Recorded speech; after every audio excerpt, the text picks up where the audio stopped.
Welcome back to the America 2.0 series by SC. I'm your host, Adam Morgan. Here we're focused on interviewing community and technology leaders about life and leadership going forward.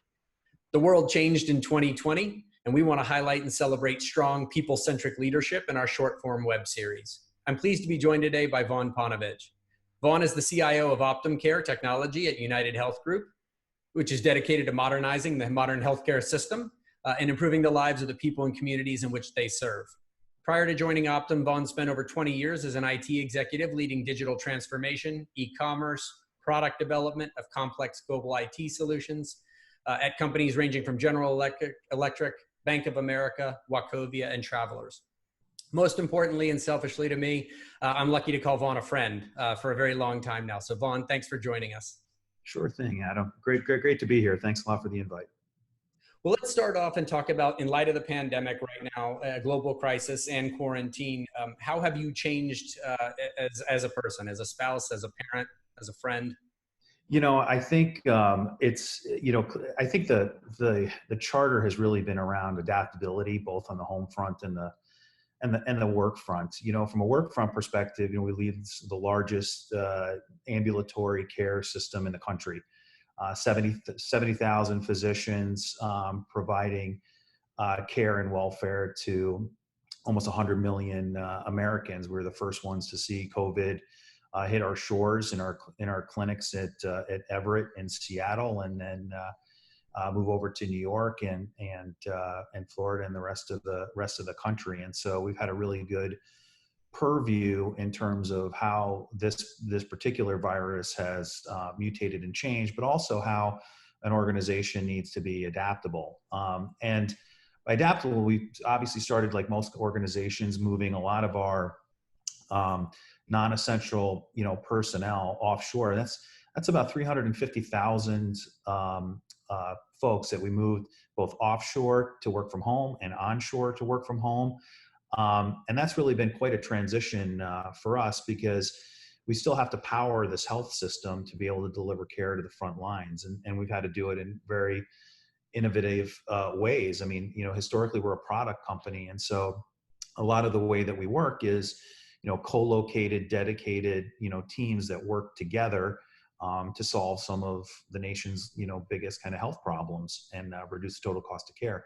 And now we've had to do this in a very, very different way, enabling them with the tools to do that, but also have a level of fidelity on the front lines to understand how can we best move things like PPE, or how do we develop new testing mechanisms. And so work on the home front has been really interesting for me, with, dogs barking, and my wife has a full-time job as well, and she works out of the home. I've got my 3 kids here as well. And so a lot of it is just around trying to be personally productive from day to day. But the schedules have changed. No longer is it really it never was a 9-to-5 job, but it's not a Monday through Friday job, Monday through Saturday job. It's really an always on job. And I think that's the biggest learning, is how do you actually create that personal productivity space to be able to block out time for yourself and your family and your kids, and continue to have strong relationships with your friends while trying to support the mission at hand.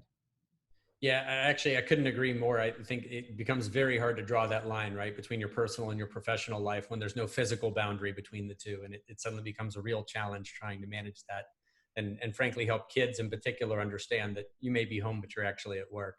Yeah. So do you think this has changed you as a leader? You have a big organization that works for you. Has it changed how you lead? I think it's a very large organization. I think the level of communication and frequency of communication has dramatically increased. It's very purpose built in terms of delivering critical information at the point that's needed. But what I've also found that's really interesting in this is that the speed of change, when you're reacting to a crisis scenario, you're trying to understand how can all of these Lego blocks of capabilities and talent and resources and financial wherewithal, how can they be assembled in unique ways to provide value in non-traditional business lines? We've completely blew up, some of our traditional P&Ls, for example, to be able to support New York and the 911 system. So we they were getting inundated on the 911 calls. So our teams kind of stepped in as provider groups and started triaging the calls on their behalf. That wasn't a business of ours. That wasn't a thought of ours. And so our ability to look at problems and solutions very, very differently and assemble those parts, I think has come into hyper focus for me in terms of how I lead with the teams, because um, the part about that leadership and the always on kind of communication is that you can make decisions really, really, really fast. Mm-hmm. And in a large organization like ours, no surprise, like most organization, there's usually a lot of, there's a little bit of bureaucracy, and, there's always some level of politics. And I think when you get to the fidelity of purpose, get very clear on what that is, and you empower those teams to deliver against it, amazing things happen. And they happen at a pace that, we've seen normal projects that we scope out at, 18 to 24 months getting done in weeks. Yeah. Now, with the alignment of the right talent, the right purpose, the right minimally viable product for the market. Yeah. And that's been really, interesting for me, and a different way of leading, much less process oriented, much more empowered teams executing. Is there a personal value you feel like you've been able to fall back on that really helps at a time like this?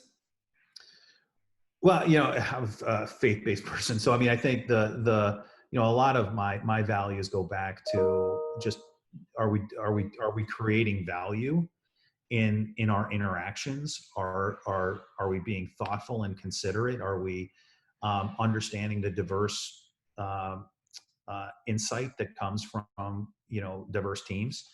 And I think I always lean into that as a core value, is just being able to listen very, very carefully, but then also quickly being able to make a decision, right? And learning from that decision and moving forward. And so, very,